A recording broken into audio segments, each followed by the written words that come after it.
Hi friends எல்லோருக்கும் வணக்கம். Welcome back to our channel. இன்றைக்கி நம்ம சேனல் என்ன வீடியோ பார்க்க போகிறோம்னா day in my life video தாங்க உங்கள் கூட வந்துட்டு ஷேர் பண்ணியிருக்கேன். சரி வாங்க வீடியோக்குள்ளே போகலாம். இந்த வீடியோ பார்த்தீங்கன்னா மார்னிங் ஒரு 7 o'clockலேருந்து எடுக்க ஸ்டார்ட் பண்ணாங்க. அந்த அன்னைக்கு பார்த்தீங்கன்னா ரொம்பவே அதிகமாக பனி பெஞ்சிட்டு இருந்த மாதிரி இருந்தது. காலையில் எழுந்தது எப்பவும் போல் வாசலில் கூட்டி விட்டு கோலம் போட்டாச்சுங்க. இது வந்து மாக்கோலம்னு சொல்லுவாங்க இல்லைங்களா, அதுதான். டைல்ஸ்க்கு வந்து இந்த மாதிரி போட்டுக்கிட்டிங்கன்னா அந்த காற்றடிச்சாலும் வந்து அழியாமல் இருக்கும்.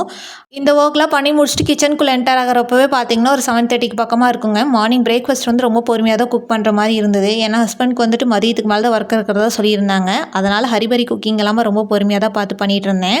தேவையான திங்ஸ் எல்லாம் ஒன் பை ஒன்னாக எடுத்து வச்சதுக்கப்புறமா தான் குக்கிங் ஒர்க்குமே பண்ண ஸ்டார்ட் பண்ணேன். என்ன மெனுன்னு பார்த்தீங்கன்னா வெண்டைக்காய் பொரியல், தக்காளி ரசம், ஒயிட் ரைஸ் தாங்க. அது போக தயிர் இருந்தது, அதை வச்சு சாப்பிட்டுக்கலாம் அப்படின்ட்டு. வெண்டைக்காய் பொரியல் செய்கிறதுக்கு பார்த்தீங்கன்னா இந்த மாதிரி கடாய் வச்சுக்கோங்க. அதில் கொஞ்சமாக ஆயில் ஆட் பண்ணிவிட்டு நம்ம கட் பண்ணி வச்சுருக்க வெண்டைக்காய் சேர்த்து மீடியம் டு லோ ஃப்ளேம்லேயே வச்சு நல்லா வதக்கி விடுங்க. ஒரு 15 மினிட்ஸ்லேயே பார்த்தீங்கன்னா ஓரளவுக்கு நல்லா வதங்கி வரும். அது வதங்குற கேப்பில் வந்துட்டு சாப்பாட்டுக்கு தேவையான திங்ஸ் எல்லாம் வந்து ஒன் பை ஒன் அரேஞ்ச் பண்ணிக்கலாம்னு சொல்லி பண்ணிகிட்டு இருந்தேன். பொரியலுக்கு தேவையான சின்ன வெங்காயம் பூண்டெல்லாம் பார்த்தீங்கன்னா ஒரு சைடு வந்து உரிச்சு வச்சுட்டு இன்னொரு சைடு பார்த்தீங்கன்னா தக்காளி ரசத்துக்கு தேவையான அந்த பேஸ்ட்டுமே வந்து மிக்ஸி ஜாரில் போட்டு நல்லா அரைச்சி எடுத்துக்கிட்டேன். அதுக்குள்ளே பார்த்தீங்கன்னா நம்மளோட வெண்டைக்காவுமே நல்லா வந்து வதங்கிருச்சு. இதையுமே வேறு ஒரு பிளேட்டுக்கு மாற்றிட்டு இன்னொரு சைடு பார்த்தீங்கன்னா ஒயிட் ரைஸ், ரசம் ரெண்டையுமே வந்து ரெடி பண்ணிகிட்டு இருந்தேன். அதெல்லாம் ரெடி ஆகிற கேப்பில் வந்துட்டு சைட் பை சைட் பார்த்தீங்கன்னா பொரியலுமே ரெடி பண்ண ஸ்டார்ட் பண்ணிட்டேன். ஃபஸ்ட்டு வெண்டைக்காய் பொரியல் செய்கிறதுக்கு பார்த்தீங்கன்னா இந்த மாதிரி கடாய் வச்சுக்கோங்க. அதில் கொஞ்சமாக ஆயில் ஆட் பண்ணிவிட்டு கடுகு, கடலைப்பருப்பு, உளுந்த பருப்பு இதெல்லாம் சேர்த்து பொரிஞ்சதுக்கப்புறமா பொடியாக நறுக்கின பூண்டு, சின்ன வெங்காயம், தக்காளி இதெல்லாம் சேர்த்து நல்லா வதங்கினதுக்கப்புறமா இது கூடவே நம்ம தேவையான மசாலாஸ்லாம் வந்துட்டு ஆட் பண்ண போகிறோம். 1/2 ஸ்பூன் வீட்டில் அரைச்ச குழம்பு மிளகாய்த்தூள், 1/4 ஸ்பூன் வரமிளகாய்த்தூள், கொஞ்சமாக உப்பு, தேவையான அளவு மஞ்சள் தூள் சேர்த்து நல்லா கலந்து விட்டு மசாலாவோட பச்சை வாசனை போனதுக்கப்புறமா நம்ம ஆல்ரெடி ரோஸ்ட் பண்ணி வச்சிருக்க வெண்டைக்காவையும் சேர்த்து மீடியம் டு லோ ஃப்ளேமில் வச்சு மிக்ஸ் பண்ணி விடுங்க.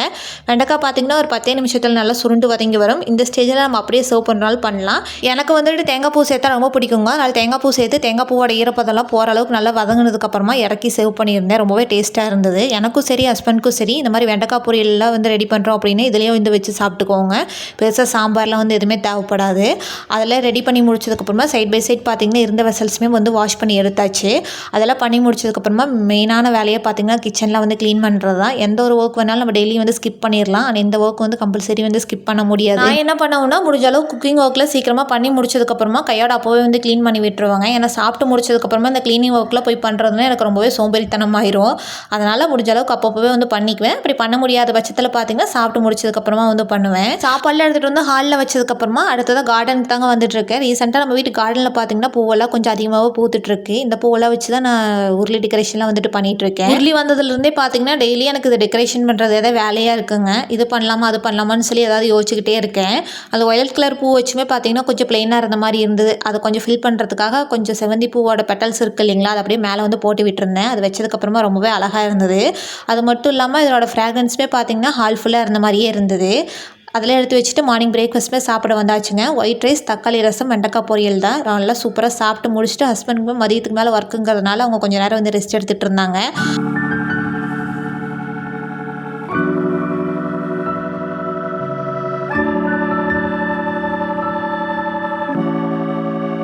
நானும் சாப்பிட்டு முடிச்சதுக்கப்புறமா கொஞ்சம் சின்ன சின்ன வேலையெல்லாம் இருந்ததுங்க. அதெல்லாம் பண்ணி முடிச்சதுக்கப்புறமா ஸ்நாக்ஸ் ரெடி பண்ணலான்னு சொல்லி தாங்க பண்ணிகிட்ருக்கேன். சக்கரவள்ளி கிழங்கு வாங்கிட்டு வந்தது வந்து அப்படியே இருந்தது. ஈவினிங் போல் பண்ணலான்னு சொல்லி யோசிச்சு வச்சுருந்தேன். அவங்க மதியத்துக்கு மேலே ஒர்க்குக்கு போனால் வரத்துக்கு ஈவினிங் கொஞ்சம் லேட் ஆகும்னு சொல்லியிருந்தாங்க. அதனால் இப்போவே ஸ்டீம் பண்ண அவங்க சாப்பிட்றதுக்கு கரெக்டாக இருக்குன்னு சொல்லி தான் வந்து ரெடி பண்ணிகிட்டு இருந்தேன். சக்கரவள்ளி கிழங்குமே பாயில் பண்ணுறதுக்கு முன்னாடி பார்த்தீங்கன்னா அதில் மண்ணெல்லாம் கொஞ்சம் இருந்த மாதிரி இருந்ததுங்க. அதேமாதிரி 2-3 டைம் நல்லா வாஷ் பண்ணி எடுத்ததுக்கப்புறமா இட்லி பாத்திரத்தில் வச்சு ஒரு 10 நிமிஷம் குக் பண்ணி எடுக்க போகிறோம். கிழங்கு பார்த்தீங்கன்னா 10 நிமிஷத்தில் வந்து வெந்துருங்க. இது வெந்துருச்சு என்னங்கிறத நம்ம ஈஸியாக கண்டுபிடிக்கிறதுக்கு பார்த்தீங்கன்னா அது மாதிரி ஃபோக் வச்சு உள்ளே இன்செட் பண்ணி பாருங்க. நல்லா ஃப்ரீயாக வந்து இதாகுது அப்படின்னா வெந்துருச்சுன்னு சொல்லி அர்த்தம். இதையுமே வேறு ஒரு பிளேட்டுக்கு மாற்றிட்டு சூடாக இருக்கிறப்பவே வந்து ஒயிட் சுகர் நெய் வச்சு சாப்பிட்டு பாருங்கள். செம்ம டேஸ்ட்டாக இருக்கும். இது ரெடி ஆனதுக்கப்புறமா ஃபஸ்ட்டு இது சாப்பிட்டு முடிச்சதுக்கப்புறமா தான் அடுத்த வேலைகளையுமே பண்ண ஸ்டார்ட் பண்ணலான்னு சொல்லி சாப்பிட்டுட்டு இருந்தேன். நீங்கள் சாப்பிட்றீங்க, உங்கள் ஹஸ்பண்ட் எங்கேன்னு சொல்லி கேட்பீங்க. அவருக்கு பார்த்தீங்கன்னா ஃபோன் கால் வந்துச்சுன்னு சொல்லி வெளியில் உட்காந்து பேசிகிட்டு இருந்தாங்க. அதனால் வீடியோவில் வந்து என்னால் காட்ட முடியல. அவங்களும் சாப்பிட்டுட்டு கொஞ்சம் நேரம் கழித்து பார்த்தீங்கன்னா ஒர்க்குக்கு வந்து கிளம்பிட்டாங்க. அவங்களை கிளப்பி விட்டதுக்கப்புறமா தான் பெட்ரூம் ஃபுல்லாகவே க்ளீன் பண்ண ஸ்டார்ட் பண்ணேன். இந்த க்ளீனிங் ஒர்க்கில் பார்த்தீங்கன்னா நான் நார்மலாக ஒரு 10:30க்குள்ளேயே பண்ணக்கூடிய க்ளீனிங் தான். அவங்க வீட்டில் இருந்ததுனால இதெல்லாம் பண்ணி முடிக்கிறதுக்கு பார்த்தீங்கன்னா கொஞ்சம் டைம் டிலே ஆன மாதிரி இருந்ததுங்க. நான் ரெகுலராக வந்து என்ன பண்ணுவேன்னா இந்த பெட் ஸ்ப்ரெட்டெல்லாம் இருக்குது இல்லைங்களா, அதெல்லாம் எடுத்து நல்லா உதறி போட்டு இந்த பிளாங்கெட்லாம் வந்து மடித்து வச்சுருவேன். நாங்கள் ரீசெண்டாக தான் பார்த்தீங்கன்னா இந்த பெட் ஸ்ப்ரெட் இந்த பிளாங்கெட்லாம் வந்து பர்ச்சேஸ் பண்ணியிருந்தோம். இது வந்து எவ்வளோக்கு பர்ச்சேஸ் பண்ணோம், எப்படி வந்து இருக்குங்கிறத வரக்கூடிய வீடியோஸில் வந்துட்டு ஷேர் பண்ணுறேன்.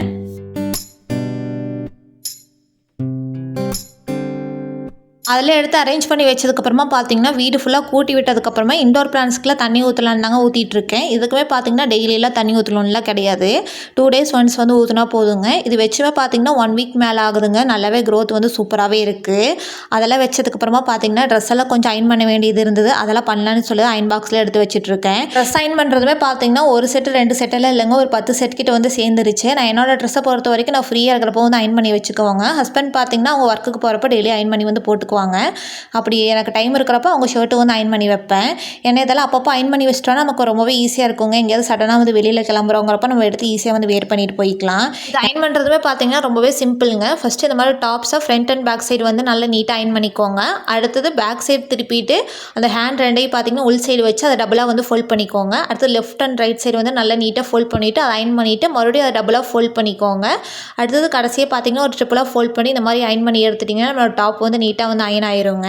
சேம் இதே மாதிரி மெத்தட் யூஸ் பண்ணி பார்த்தீங்கன்னா இருந்த எல்லா ட்ரெஸ்ஸையுமே வந்து அயன் பண்ணி முடிச்சாச்சு. அயன் பண்ணுறது எப்படின்னு சொல்கிறத விட வீடியோ பார்க்குறப்போ உங்களுக்கு ஈஸியாக வந்து ஐடென்டிஃபை ஆகும்னு சொல்லி வீடியோவோடய வந்துட்டு ஷேர் பண்ணியிருக்கேன். அயன் பண்ண தெரிஞ்சவங்களுக்கு ஓகே, தெரியாதவங்க யாராவது இருந்தீங்கன்னா கண்டிப்பாக இந்த வீடியோ வந்து யூஸ்ஃபுல்லாக இருக்குன்னு சொல்லி நினைக்கிறேன்.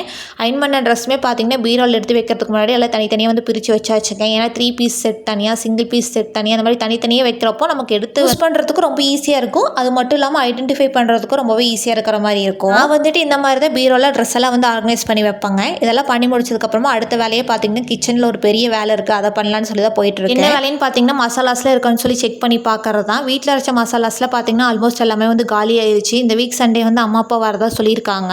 அவங்க வரப்போ சொல்லிட்டோன்னா அவங்க எடுத்துகிட்டு வரதுக்கு வந்து ரொம்பவே ஈஸியாக இருக்கும்னு சொல்லி தான் பார்த்துட்டு இருந்தேன். இதெல்லாம் செக் பண்ணிட்டு இருக்கிறப்போ பார்த்தீங்கன்னா நம்ம வீட்டில் இருந்த பச்சை பயிரில் வந்து பூச்சி வச்சுருந்ததுங்க. எப்போவுமே இந்த அளவுக்கு பூச்சி வைக்கிற அளவுக்கு விட்டது கிடையாது. இந்த டைம் ஃபங்க்ஷன் அங்கங்கே போனதால கொஞ்சம் கண்டுக்காமல் விட்டதுனால பூச்சி வச்சிருச்சுங்க. இதையுமே அப்போவே வந்து எடுத்துகிட்டு போய் வெயிலில் போட்டதுக்கப்புறமா அடுத்த வேலையாக பார்த்தீங்கன்னா மசாலா கண்டெய்னர்ஸில் வெட் கிளாத் வச்சு வைப் பண்ணுறது தாங்க. இதுவுமே கொஞ்சம் லைட்டாக ஃபிங்கர் பிரிண்ட்ஸாக இருக்கிற மாதிரி இருந்தது. இப்போதைக்கு ஒரு வெட் கிளாத் வச்சு வைப் மட்டும் பண்ணி எடுத்து வச்சுட்டு ஒரு 10 days போனதுக்கப்புறமா ஃபுல் கண்டெய்னர்ஸ் எல்லாமே வாஷ் பண்ணி எடுத்து வைக்கலாம்னு சொல்லி பிளான் பண்ணியிருக்கேன்.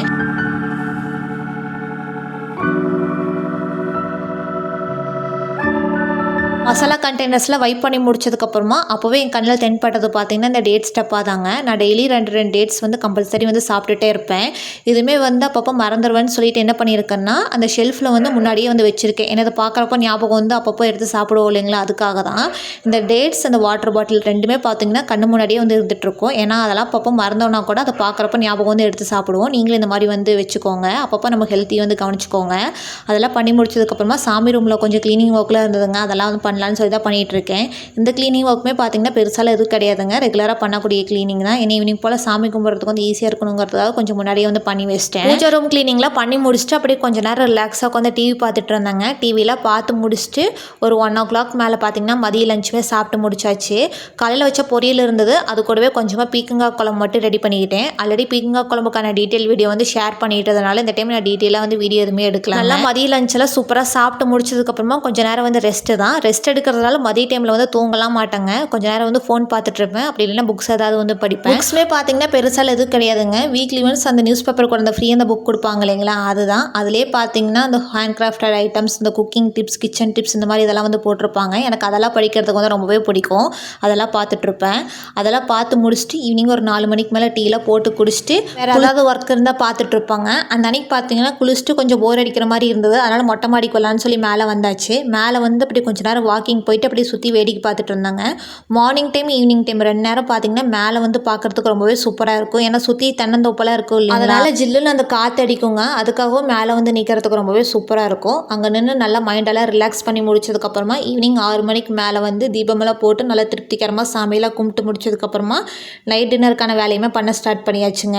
மாவு இருந்தது, அதில் தோசை ரெடி பண்ணலான்னு சொல்லி எடுத்து வெளியே வச்சிட்டேன். மாவுமே கொஞ்சம் கெட்டியாக இருக்கிற மாதிரி இருந்தது. அதுலேயுமே தண்ணி ஊற்றி நல்லா மிக்ஸ் பண்ணி எடுத்து வச்சதுக்கப்புறமா சட்னியுமே ரெடி பண்ணி ஸ்டார்ட் பண்ணியாச்சு. பீட்ரூட் சட்னி தாங்க ரெடி பண்ணியிருந்தேன். ரொம்ப சூப்பராக இருந்தது. ஃபஸ்ட்டு இது பண்ணுறதுக்கு பார்த்தீங்கன்னா ஒரு கடாய் வச்சுக்கோங்க. அதில் கொஞ்சமாக ஆயில் ஆட் பண்ணிவிட்டு ஒரு கைப்பிடி சின்ன வெங்காயம், 2 பல் பூண்டு, ஒரு சின்ன சைஸ் புளி, கொஞ்சமாக கருவேப்பிலை, 2 காஞ்ச மிளகாய் சேர்த்து நல்லா வதக்கி எடுத்துக்கோங்க. இது கூடவே நம்ம கட் பண்ணி வச்சுருக்க பீட்ரூட் சேர்த்து அது கூடவே தேவையான உப்பு சேர்த்து நல்லா மீடியம் டு லோ ஃப்ளேமில் வச்சு நல்லா வதக்கி விடுங்க. பீட்ரூட் பார்த்திங்கன்னா ஒரு 10 நிமிஷத்தில் வந்து நல்லா சுருண்டு வதங்கிடும். இந்த ஸ்டேஜில் 1/4 ஸ்பூன் மல்லி, 1/4 ஸ்பூன் சீரகம் ரெண்டையும் சேர்த்து மீடியம் டு லோ ஃப்ளேமில் வச்சு வதக்கிக்கோங்க. ஏன்னா இது அந்த சூட்லேயே பார்த்திங்கன்னா ஓரளவுக்கு நல்லா வந்து வதங்கிடும். தீரும். இந்த ஸ்டேஜில் ஒரு கைப்பிடி தேங்காய் சேர்த்து தேங்காயோட ஈரப்பதம் போகிற அளவுக்கு நல்லா மிக்ஸ் பண்ணி எடுத்துக்கோங்க. இது நல்லா ஃபேன் கடியை வச்சு ஆறுனதுக்கப்புறமா ஒரு மிக்ஸி ஜாருக்கு மாற்றிக்கோங்க. இது கூடவே கொஞ்சமாக தண்ணி கொஞ்சமாக கல்லுப்பு சேர்த்து மூடி கொஞ்சம் கொரகொரப்பான பதத்தில் வந்து அரைச்சிக்கோங்க. இது ரொம்ப பேஸ்ட் மாதிரி அரைச்சிட்டிங்கன்னா டேஸ்ட் வந்து நல்லா இருக்காது. கொஞ்சம் கொரகொரப்பாக இருக்கிற மாதிரி பார்த்துக்கோங்க. அது ரெடி ஆனதுக்கப்புறமா வேறு ஒரு பாட்டுக்கு மாற்றிக்கிட்டிங்கன்னா நம்மளோட பீட்ரூட் சட்னி வந்து சூப்பராக வந்து ரெடி ஆயிருங்க. இது இட்லி, தோசை, ஒயிட் ரைஸ் எல்லாத்துக்குமே பக்காவான காம்பினேஷனாக இருக்கும். கண்டிப்பாக நீங்களும் ட்ரை பண்ணி பாருங்கள். சட்னியெல்லாம் பார்த்தீங்கன்னா கொஞ்சம் குயிக்காகவே சீக்கிரமாக ரெடி பண்ணி முடிச்சிட்டேங்க. அதுக்கப்புறம் ஒரு 7:30க்கு மேலே பார்த்தீங்கன்னா தோசையுமே ரெடி பண்ண ஸ்டார்ட் பண்ணியாச்சு. நைட் டின்னருக்கான டைமிங் பார்த்தீங்கன்னா எங்களுக்கு 7:30 to 8ங்க. கம்பல்சரி அந்த டைமிங்குள்ளே வந்து சாப்பிட்டு முடிச்சிருவோம். நாங்கள் சாப்பிட மாதிரி இருந்தால் கூட அந்த டைமானே எங்களுக்கு பசிக்க ஆரம்பிச்சிடும். ஏன்னா அந்த டைமுக்கு வந்து சாப்பிட்டு எங்களுக்கு அதுவே வந்து பழகிருச்சு. தோசையில் ரெடி ஆனதுக்கப்புறமா நல்லா சூப்பராக டிவி பார்த்துக்கிட்டே சாப்பிட்டோங்க. தூங்க போகிறதுக்கு முன்னாடி காஃபியுமே போட்டு குடிச்சாச்சு. அன்னைக்கு டே பார்த்தீங்கன்னா மார்னிங் டு ஈவினிங் வரைக்கும் எனக்கு இப்படி தாங்க இருந்தது. ஓகே ஃப்ரெண்ட்ஸ், உங்களுக்கு இந்த வீடியோ ரொம்ப பிடிச்சிருக்குன்னு சொல்லி நினைக்கிறேன். உங்களுக்கு இந்த வீடியோ பிடிச்சிருந்தா வீடியோக்கு ஒரு லைக் கொடுங்க. மறக்காமல் நம்ம சேனலை சப்ஸ்கிரைப் பண்ணிக்கோங்க. அப்படியே கூடவே பக்கத்தில் இருக்க பெல் ஐக்கானே கிளிக் பண்ணிக்கோங்க. அப்போ தான் நாங்கள் போடுற வீடியோஸோட நோட்டிஃபிகேஷன் உங்களுக்கு தேடி வந்துக்கிட்டே இருக்கும். தேங்க்ஸ் ஃபார் வாட்சிங்.